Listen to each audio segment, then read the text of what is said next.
चलिए तो अब हम पीएच के न्यूमेरिकल्स के थ्रू पीएच को समझते हैं। बेसिकली कुछ और पॉइंट्स वाइज हम पीएच को लेकर के कुछ और डिस्कशन यहाँ पर कर लेते हैं, ताकि हम इसको सबसे पहली चीज़ जब हम बात करते हैं 0 से लेकर के 14 तक के बीच में हमारी जो पीएच स्केल होती है कहाँ तक होती है? 0 से लेकर के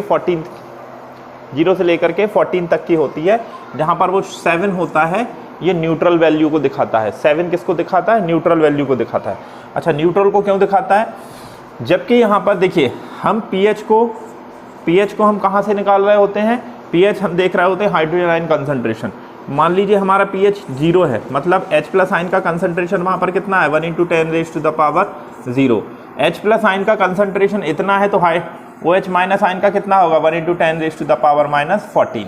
देखिए H+ आयन का कंसंट्रेशन क्या है? बहुत ज़्यादा है, और OH- आयन का कंसंट्रेशन क्या है? बहुत कम है। तो जहाँ पर H+ आयन का कंसंट्रेशन होता है ऐसे सॉल्यूशन क्या होते हैं? एसिडिक नेचर के होते हैं।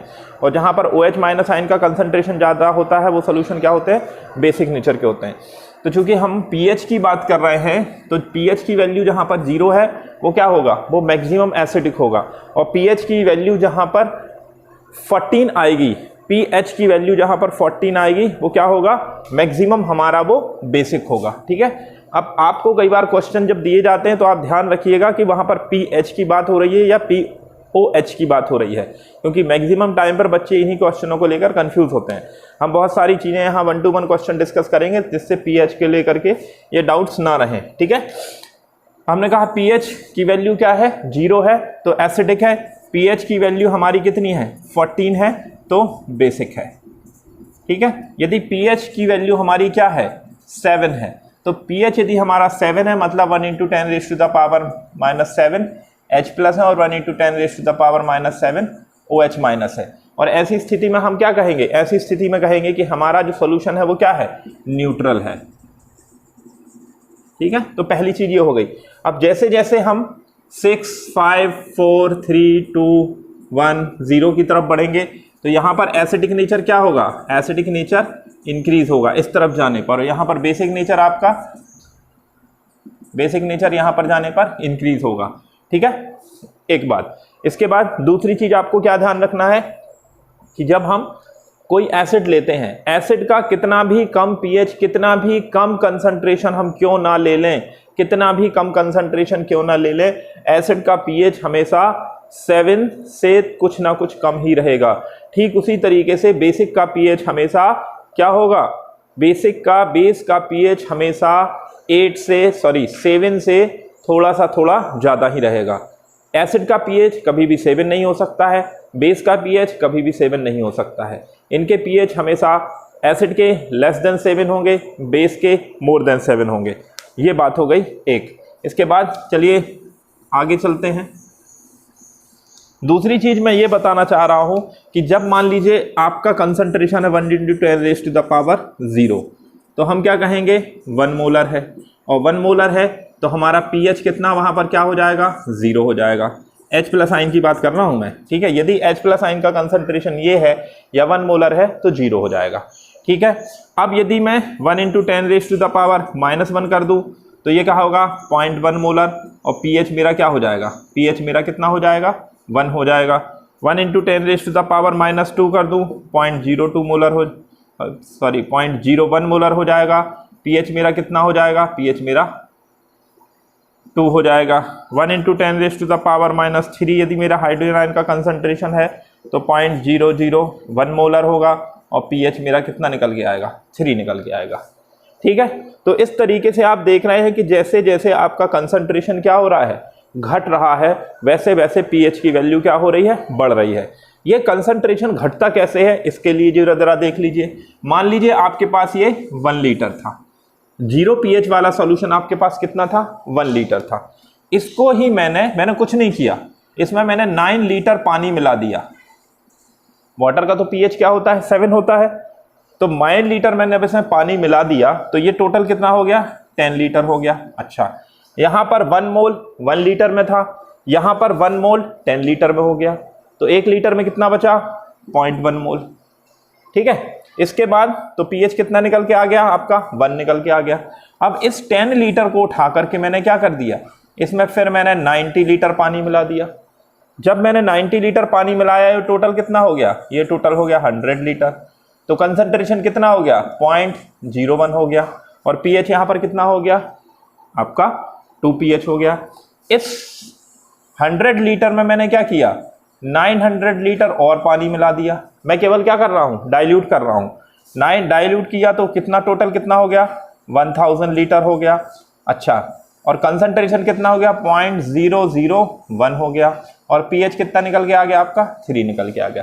तो इस तरीके से जब हम किसी सॉल्यूशन को क्या कर देते हैं, उसके 10 टाइम वॉल्यूम के बराबर बना देते हैं, तो पीएच हमारा क्या हो जाता है, पीएच हमारा इंक्रीज हो जाता है या चेंज हो जाता है। ठीक है, अब ये बात हो गई। अच्छा, तो इस तरीके से जब कभी आपको डाइल्यूशन, केवल डाइल्यूशन के बेस पर या केवल सॉल्ट मिक्स करके यदि आपको पीएच चेंज करना हो तो आप इस फॉर्मूले का इस्तेमाल कर सकते हैं, N1V1 = N2V2। और यदि ये एक ही टाइप के लिए इस्तेमाल हो रहा है, मतलब आपका एसिड एक ही है, ठीक है, कोई दूसरा एसिड आप, ये तभी के लिए है जब आपका एसिड एक ही हो और आप केवल उसमें क्या कर रहे हो, डाइल्यूट कर रहे हो, या बेस एक ही हो और उसको डाइल्यूट कर रहे हैं, तो इसको हम M1V1 = M2V2 इस तरीके से भी निकाल सकते हैं। बट आप N1V1 का ही इस्तेमाल करिएगा, क्योंकि कई बार फॉर्मूले या क्वेश्चन आपको घुमा के दे दिए जाते हैं और ऐसी कंडीशन में यदि आपको मालूम नहीं है तो आप कंसेप्ट से को मिसलीड कर सकते हैं। ठीक है, तो ये पीएच के हमने कुछ बेसिक चीज़ें देख ली, इस तरीके से पीएच की वैल्यू चेंज होती है।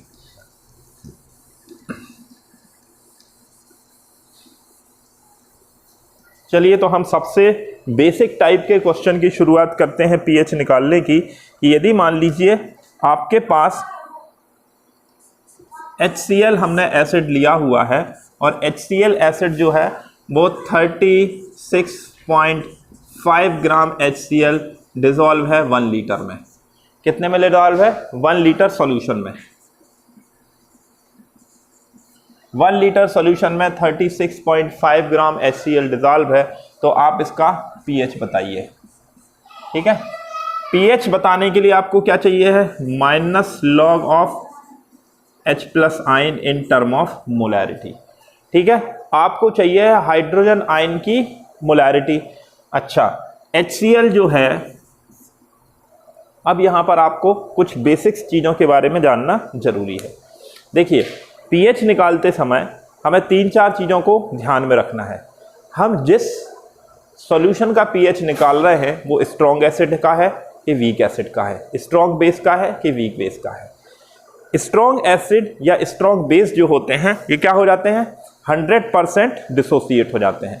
मतलब यदि आपने इनको 1 मोलर सॉल्यूशन लिया है तो ये 1 मोलर ही क्या रहते हैं, डिसोसिएट होके 1 मोल H+ आयन दे देंगे। ठीक है, या यदि आपने 1 मोलर बेस लिया है तो 1 मोल OH- आयन दे देगा। जबकि वीक एसिड में ऐसा नहीं होता है। वीक एसिड में वो डिपेंड करता है उसके डिग्री ऑफ डिसोसिएशन पे। डिग्री ऑफ डिसोसिएशन पे कैसे डिपेंड करता है कि मान लीजिए आपके पास 100 मॉलिक्यूल है बट उसका डिग्री ऑफ डिसोसिएशन 5 है, तो ऐसी कंडीशन में 100 में से केवल 5 मॉलिक्यूल ही डिसोसिएट होकर के H+ आयन देंगे। तो वीक एसिड में आप डायरेक्ट नहीं निकाल सकते हैं, जबकि स्ट्रॉन्ग एसिड में जितनी उसकी मोलैरिटी दी गई है उसी के आधार पे आप उसका H+ आयन का कंसंट्रेशन निकाल सकते हैं। मतलब यस क्वेश्चन में आपको क्या करना है, इस क्वेश्चन में केवल आपको HCl की नॉर्मेलिटी निकालनी है। ठीक है, HCl की क्या निकालनी है, नॉर्मेलिटी निकालनी है, और जो HCl की नॉर्मेलिटी होगी वही H+ आयन की क्या होगी, मोलैरिटी होगी। अच्छा, मैं यहां पर HCl की मोलैरिटी वर्ड का क्यों इस्तेमाल नहीं कर रहा हूं, देखिए मोलैरिटी जो होती है नंबर ऑफ मोल की होती है, और कई बार किसी एसिड का एक मॉलिक्यूल एक या एक से ज्यादा H+ भी रिलीज करता है। यदि एक H+ रिलीज कर रहा है एक मॉलिक्यूल, तब तो नॉर्मेलिटी और मोलैरिटी बराबर होगी। जैसे इसमें नॉर्मेलिटी और मोलैरिटी आपकी इक्वल होगी। लेकिन जहां पर HCl ना होकर के मान लीजिए H2SO4 है या H3PO4 है, तो ऐसी कंडीशन में क्या होगा, उसका एक मॉलिक्यूल 2 या 1 मॉलिक्यूल 3H+ रिलीज कर रहा है। और ऐसी स्थिति में आप यदि मोलैरिटी से डेटा निकालोगे H+ आयन का, तो वो डेटा किसका निकलेगा, वो number of H plus molecule बताएगा या H प्लस के मोल्स वो नंबर ऑफ H2SO4 या H3PO4 के मॉलिक्यूल्स बताएगा। आपको वो क्या, आपको H प्लस आयन की मोलैरिटी नहीं बताएगा। जब आप उस मोलैरिटी को, जब आप उस एसिड की मोलैरिटी को उसके बेसिसिटी के साथ मल्टीप्लाई करोगे, तब आपको जो रिजल्ट मिलता है उसको हम नॉर्मेलिटी कहते हैं, और उसी नॉर्मेलिटी के थ्रू आपके रिजल्ट बेहतर आते हैं। ठीक है, तो नॉर्मली तरीके से तो नॉर्मेलिटी निकालने के लिए आप मोलैरिटी इंटू एन का इस्तेमाल करिए, वो ज़्यादा बेहतर है। और एन जो है वो बेसिसिटी और एसिडिटी है, जिसके बारे में हम अपनी पिछली क्लासेस में डिस्कस कर चुके हैं। ठीक है, तो ये हमारे पास 36.5 डिवाइडेड बाय 73, ठीक है, ये क्या है, HCl जो होता है, 36.5 डिवाइडेड बाय 36.5, तो HCl कितना हो गया, 1 मोल हो गया, और किसने में डिजॉल्व है, 1 लीटर में। तो टोटल क्या हो गई इसकी मोलैरिटी, 1 मोलैरिटी हो गई।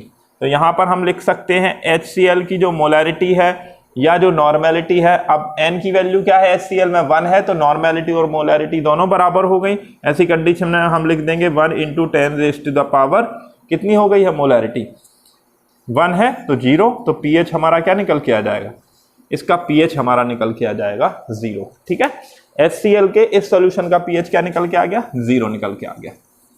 चलिए इसको थोड़ा सा आगे देखते हैं। pH के क्वेश्चन को थ्योरी से ज़्यादा हमें न्यूमेरिकल्स के थ्रू ही सॉल्व करना है। हमारे पास HCl ही था और HCl 36.5 ग्राम डिजॉल्व है 1 लीटर में, और pH हमारा कितना निकल के आ गया है, 0 निकल के आ गया है। ठीक है, अब इसको इसमें मैंने क्या कर दिया, +9 लीटर पानी मिला दिया, तो ये टोटल कितना हो गया, 10 लीटर हो गया। अब 10 लीटर में 36 घुला हुआ है। ठीक है, ध्यान से देखना, 10 लीटर में 36 घुला हुआ है, तो 1 लीटर में कितना घुला कहलाया, 3.65 ग्राम, और 3.65 ग्राम का मतलब क्या हुआ, 3.65 ग्राम का मतलब हुआ कि आपका 1 लीटर में 0.1 मोल है। ठीक है, तो यहां पर एक तो उस तरीके से मैंने बता दिया, दूसरा यहां पर इसका कंसंट्रेशन कितना निकल के आ जाएगा, 0.1, और pH भी कितना निकल के आ जाएगा, 1। इसको मैंने बना दिया कितना, 1000 लीटर 0.01, pH कितना निकल के आ जाएगा, 2। इसको फिर मैंने बना दिया इतने लीटर 0.001, pH कितना निकल के आ जाएगा, 3। इसको मैंने कितना बना दिया, इतना 0.0001, pH कितना निकल के आ जाएगा, 4 निकल के आ जाएगा।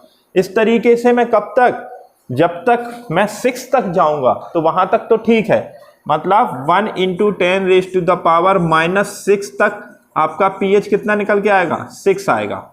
लेकिन जब मैं इसके कंसंट्रेशन को घटा के, कंसंट्रेशन को या डाइल्यूशन को बढ़ा के इतना कर दूं कि कितना हो जाए, 1 × 10⁻⁻7 हो जाए H प्लस आयन का कंसंट्रेशन, तो ऐसी कंडीशन में pH क्या निकल के आना चाहिए, 7, लेकिन pH 7 निकल कर नहीं आएगा।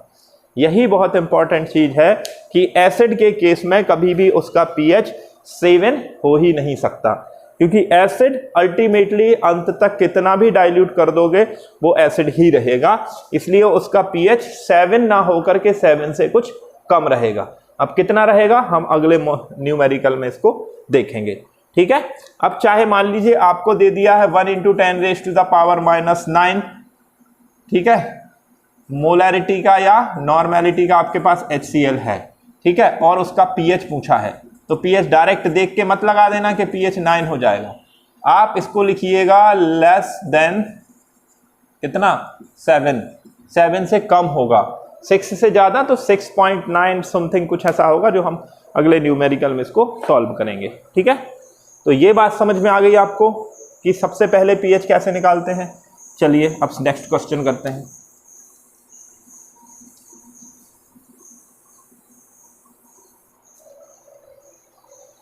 आपको H2SO4 की जो मोलैरिटी दी गई है वो दी गई है 0.005, ठीक है, मोलैरिटी H2SO4 की मोलैरिटी आपको दी गई है 0.005 मोल पर लीटर, ठीक है। और आपसे पूछा गया है H प्लस आयन का कंसंट्रेशन, पहली चीज क्या होगा, दूसरा pH क्या होगा, और तीसरा pOH क्या होगा, ठीक है। ये 3 क्वेश्चन आपसे पूछे गए हैं। तो H2SO4 की इतना मोल पर लीटर है, पहली चीज है 0.005 मोल पर लीटर H2SO4 है। अच्छा, एक molecule 2H, 1 molecule of H2SO4 gives 2H plus, 1 molecule of H2SO4 is giving 2H plus, ठीक है। तो जितना भी हमारा अब हाइड्रोजन आयन का कंसंट्रेशन हमको निकालना है, तो हमने क्या बताया था कि किसी भी एसिड या बेस की नॉर्मेलिटी, ठीक है, उसके H प्लस या OH माइनस आयन की मोलैरिटी दिखाती है। कैसे? तो हम लिखें नॉर्मेलिटी इज इक्वल टू क्या होगा, मोलैरिटी इंटू N। यहाँ पर M क्या है 0.005, N की वैल्यू क्या है, H2SO4 की बेसिसिटी 2 है तो 0.01, ये हो जाएगा आपका क्या, यहाँ पर नॉर्मेलिटी ऑफ H2SO4, या इसी को हम कहेंगे H प्लस आयन का कंसंट्रेशन। तो H प्लस आयन का कंसंट्रेशन आपका कितना निकल कर आ गया, 0.01 मोल पर litre. This is concentration of H2SO4, पहली चीज। अब 0.01, अब हमें इसका pH निकालना है, तो क्या होता है माइनस लॉग ऑफ कितना होता है H plus ion in term of molarity, minus log 1 into 10⁻⁻², ठीक है। तो log 1 तो कुछ वैल्यू नहीं होती है। अब यहाँ पर आ गए 10⁻², तो कितनी हो जाएगी, माइनस और माइनस आपका हो जाएगा प्लस का 2, तो pH आपका यहाँ पर कितना निकल के आ गया, 2 निकल के आ गया। इस तरीके से pH निकाल लिया। अब pH निकाल लिया तो pOH कितना होगा, तो देखिए pH और pOH का जो टोटल एडिशन है वो कितना होता है, 14 होता है, तो ये आपका pOH हो जाएगा, इसका आपका कितना 12 हो जाएगा। pOH आपका यहाँ कितना हो जाएगा, 12 हो जाएगा। तो ये हमारा सेकंड क्वेश्चन हो गया।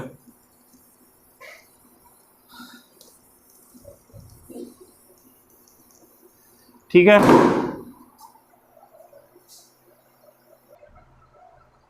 चलिए हमारा नेक्स्ट क्वेश्चन है H2SO4। आपको क्या करना है, इसमें H2SO4 की नॉर्मेलिटी आपको दी गई है और आपको उसका pH निकालना है। क्या निकालना है आपको, pH निकालना है।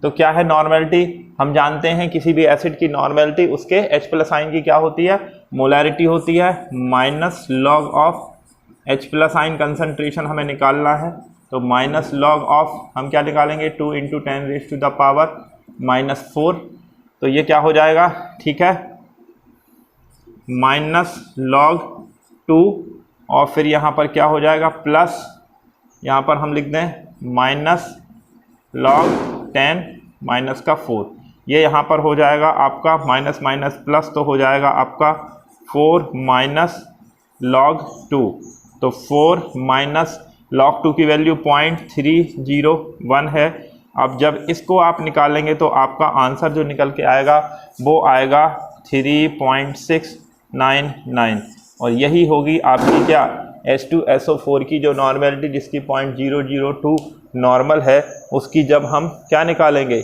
pH निकालेंगे तो 3.699 यहाँ पर इस तरीके से pH निकलेगा। फिर से देख लेते हैं, हमने यहाँ पर क्या लगाया है, log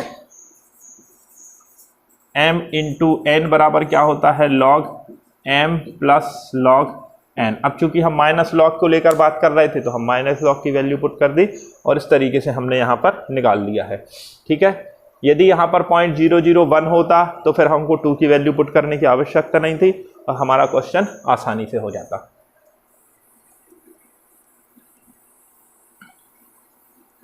ये हो गए हमारे सिंपल टाइप के ऐसे क्वेश्चन जिनमें हमारे एसिड लिए जा रहे हैं। अच्छा, एक अगला क्वेश्चन करते हैं हम। हमारे पास NaOH है और दूसरा Mg,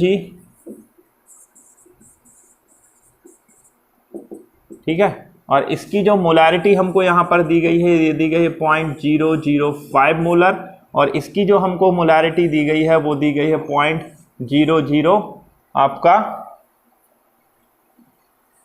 1 मोलर, ठीक है। इनकी मोलैरिटी दी गई है, इसका pH पूछा है और इसका pH पूछा है, ठीक है। दोनों के आपको pH पूछे हुए हैं। pH निकालने के लिए सबसे पहले देखिए ये क्या है, दोनों बेस हैं, और बेस हैं तो जो आपको मोलैरिटी के थ्रू टर्म निकल के आएगा वो किसका निकल के आएगा, OH माइनस आयन का निकल के आएगा। तो पहले जो आप निकालेंगे वो क्या निकालेंगे, POH निकाल रहे होंगे। तो पहले आप इनकी नॉर्मेलिटी निकालिए, नॉर्मेलिटी के बाद आप इनका नॉर्मेलिटी के साथ जो वैल्यू पुट करेंगे तो उससे क्या निकलेगा, POH निकलेगा, और उस POH को जब आप 14 से माइनस करेंगे तब उसका pH निकलेगा।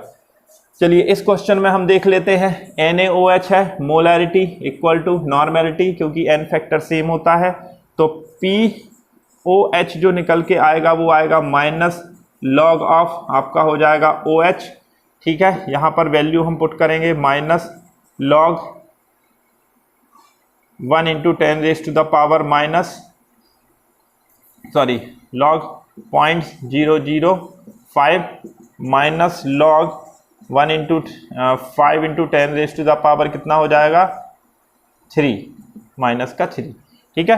तो अब यहाँ पर कितना हो जाएगा 3 माइनस लॉग 5, तो 3 माइनस लॉग 5 की वैल्यू क्या है, ये लिखी हुई है 0.699, ये वैल्यू किसकी है, लॉग 5 की है।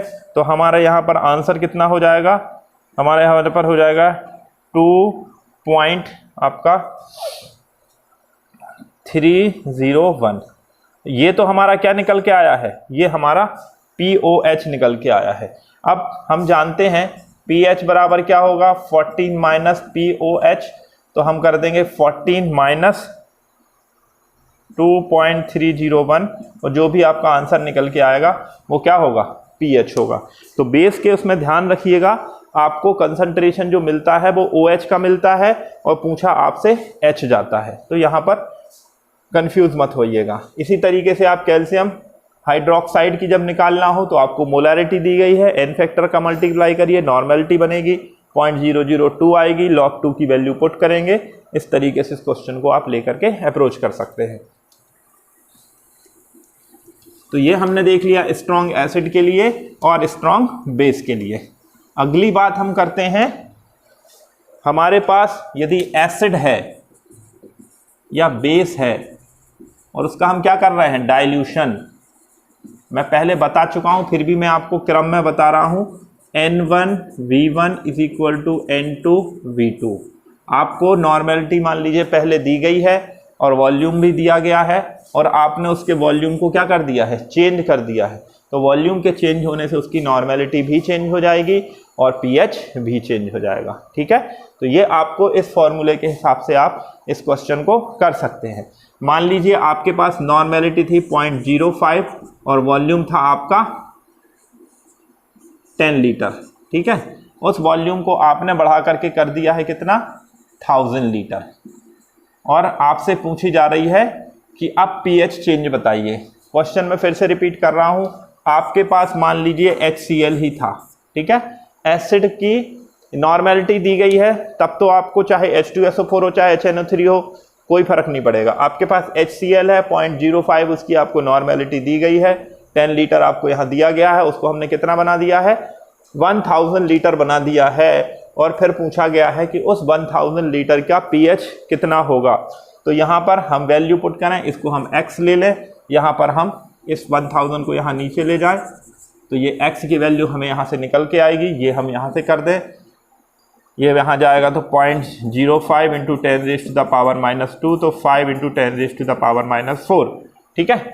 तो अब यहाँ पर हमारा जो pH निकल के आएगा वो निकल के आएगा 4 माइनस log 5, तो 4 माइनस log 5 की वैल्यू हम यहाँ पर लिखे हुए थे, log 5 की वैल्यू थी 0.699, तो इस तरीके से 0.699 हम यहाँ पुट कर देंगे, आंसर हमारा हो जाएगा 3.301, और ये हमारा क्या हो जाएगा, ये हमारा नया pH हो जाएगा।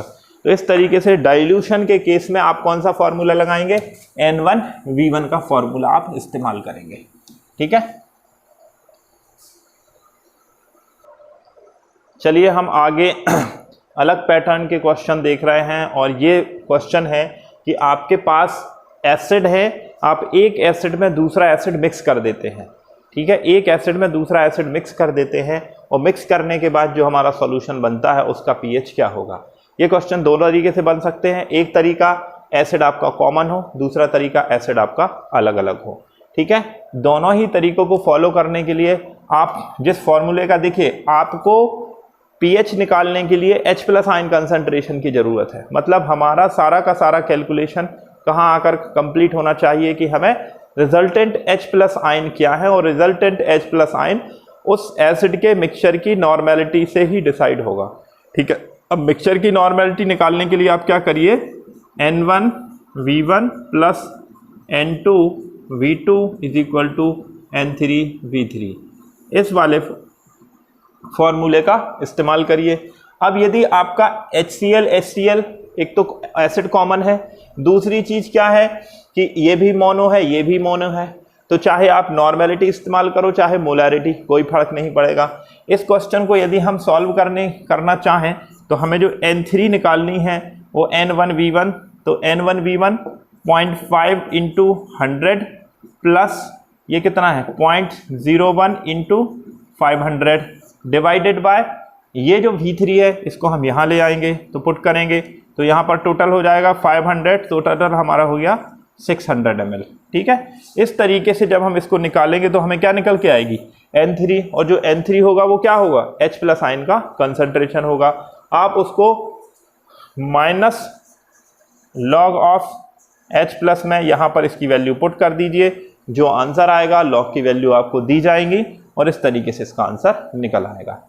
दूसरे क्वेश्चन की तरफ बढ़ते हैं, उसमें भी फॉर्मूला आपका यही पुट होना है, बट यहाँ पर आपको दी क्या गई है मोलैरिटी। अच्छा, ये क्या है मोनो एसिडिक है, मोनो बेसिक है, और ये क्या है डाई बेसिक है। तो इसमें आपको इस फॉर्मूले में वैल्यू पुट करते समय ध्यान रखना है, एक तो आपको मोलैरिटी दी गई है, यदि नॉर्मेलिटी दी गई होती तो कुछ नहीं करना था। आप क्या करिए 0.001, या ऐसा ना लिख के हम लिख लेते हैं 1 × 10⁻³ ठीक है, इंटू कर दीजिए 200 प्लस 5 × 10⁻³ इंटू 300 डिवाइडेड बाय 500, ठीक है। अब इसको आप कैलकुलेट करके जो आपका आंसर आ रहा हो, चलिए आगे चलते हैं, इसको हम कर ही लेते हैं। तो यहाँ पर हमारा कितना हो गया, ये यहाँ से निकल गया तो 0.2 प्लस यहाँ पर कितना, ये यहाँ से निकल गया, एक पावर रही तो यहाँ पर कितना हुआ 1.5,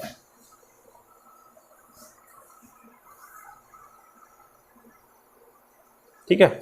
तो यहाँ पर जो आपका रिजल्टेंट अब वो डिवाइडेड बाय 500, तो इस कैलकुलेशन से आपका जो नॉर्मेलिटी निकलेगी, कैलकुलेशन पार्ट आपके लिए है वो आप करिए, और जो आपकी नॉर्मेलिटी निकलेगी उसको आप क्या करिए minus log of H+ ion concentration मानते हुए उसको वहाँ पुट करिए और वहाँ से आपका आंसर आपको मिल जाएगा। तो जब कोई एसिड या जब कोई बेस मिक्स होगा, इसी तरीके से हम क्वेश्चन बेस के भी कर सकते हैं। बेस में हमको OH मिलेगा, POH निकालेंगे, 14 में से माइनस करेंगे, आपके जो क्वेश्चन है वो सॉल्व हो जाएगा। लेकिन ये सारी प्रक्रियाएं जो हम कर रहे हैं ये किसके लिए कर रहे हैं, ये सारी प्रक्रियाएं हम कर रहे हैं स्ट्रॉन्ग एसिड बेस के लिए। किसके लिए कर रहे हैं, स्ट्रॉन्ग एसिड बेस के लिए। वीक एसिड यदि इसमें होता है तो वीक एसिड के लिए प्रक्रिया थोड़ी सी चेंज हो जाएगी, ठीक है। अगला चलते हैं, यदि हम क्या करें, हमारे पास एक क्या है एसिड है और एक क्या है बेस है, तो एसिड और बेस को मिलाने से क्या बन जाता है, सॉल्ट बन जाता है। तो इसका पीएच आपको बताना है। देखिए पहली चीज, यदि न्यूट्रलाइजेशन रिएक्शन पूरी हो गई है, जिन्होंने मोल कंसेप्ट को पढ़ा है या जिन्हों को मोल कंसेप्ट का पूरा आइडिया है, तो आप ये देखिए कि कितना एसिड था और कितना बेस था। यदि एसिड के मोल्स ने बेस के मोल्स को कंप्लीटली न्यूट्रलाइज कर दिया है और रिएक्शन में ना तो एसिड बचा है ना बेस बचा है, तो आपका पीएच क्या हो जाएगा, आपका पीएच जो है वो 7 हो जाएगा। लेकिन न्यूट्रलाइजेशन के बाद यदि कुछ अमाउंट में एसिड बचा हुआ है या कुछ अमाउंट में बेस बचा हुआ है, ऐसी कंडीशन में जो पीएच डिसाइड होगा वो एक्सेस अमाउंट ऑफ एसिड या एक्सेस अमाउंट ऑफ बेस से डिसाइड होगा। हाँ,